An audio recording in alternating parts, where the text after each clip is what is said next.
মালদার মৌসুম বেনজির নূর আজকে তৃণমূল কংগ্রেস ছেড়ে তিনি কংগ্রেসে জয়েন করলেন। এতে অনেকে হয়তো ভাবছেন তৃণমূল কংগ্রেসের ক্ষতি হবে, কিন্তু না।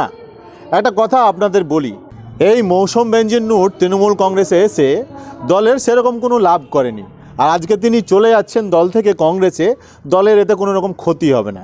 কেন, দল একবার তাকে সুযোগ দিয়েছিল, 2019-এর লোকসভা নির্বাচনে তাকে লড়াই করার সুযোগ দিয়েছিল।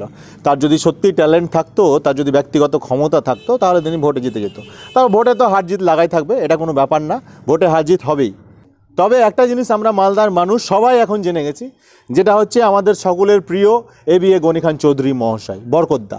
এই বরকতদা মালদার একজন অন্যতম নেতা ছিলেন, যে বরকতদা আজকে মালদার মানুষের মনে প্রাণে এখনও কিন্তু গেঁথে আছেন।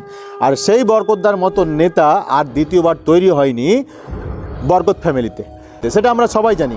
আজকেও 2026-এ দাঁড়িয়ে বরকতদার নাম ভাঙিয়ে এবিএ গনি খান চৌধুরী মহাশয়ের নাম ভাঙিয়ে রাজনীতি করে চলেছে। বরকতদার পরিবারের অনেক সদস্য এখনও তার নাম ভাঙিয়ে রাজনীতি করে যাচ্ছে, কিন্তু তার মতো কেউ তৈরি হতে পারেনি। আর আমাদের মৌসুম বেনজির নূর বরকতদার পরিবারের লোক, তিনিও তার নাম ভাঙিয়ে সংসদ হয়েছে, সেটা আমরা জানি। কিন্তু দুর্ভাগ্যের বিষয়, 19-এর লোকসভা নির্বাচনে তিনি জিততে পারেননি। কেন, মানুষ তার উপরে আস্থা হারিয়েছিল। আজকে তিনি আবার তৃণমূল কংগ্রেস থেকে কংগ্রেসে ব্যাক করলেন। হয়তো সামনে বিধানসভা নির্বাচন আসছে, কোথাও ভোটে দাঁড়াতে হবে, তাই না? সব সময় সুযোগের একটা সন্ধান কিন্তু নেতাদের হয়ে থাকে।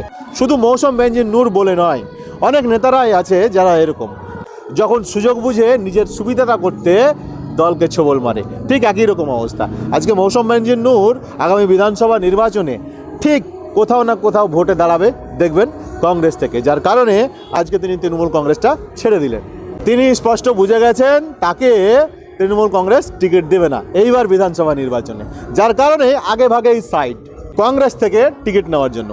তো যাই হোক, যারা যারা ভাবছেন তৃণমূল কংগ্রেস থেকে আপনারা টিকিট পাবেন না, কোনো দেরি করার কিছু নেই, চটপট পালিয়ে যান, কোনো সমস্যা নাই।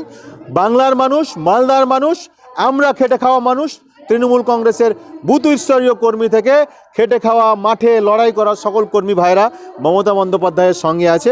দল কাকে টিকিট দেবে না দেবে সেটা দলের ব্যাপার, দল যাকে টিকিট দেবে দলের হয়ে আমরা লড়াই করব। তবে একটা জিনিস ভালো হলো, যারা প্রথম সারির তৃণমূল কংগ্রেস, অর্থাৎ মালদা জেলায় প্রথম থেকে যারা তৃণমূল কংগ্রেস দলটা করতো, তাদের জন্য সুখবর, তাদের জন্য আগামী দিনে সুখবর আসছে। আপনারা তৈরি থাকুন, খেলার মাঠে নামতে হবে। ভালো থাকবেন সকলে, জয় বাংলা। সবাইকে ধন্যবাদ। ভিডিওটি শেয়ার করে সবার কাছে পৌঁছে দেবেন।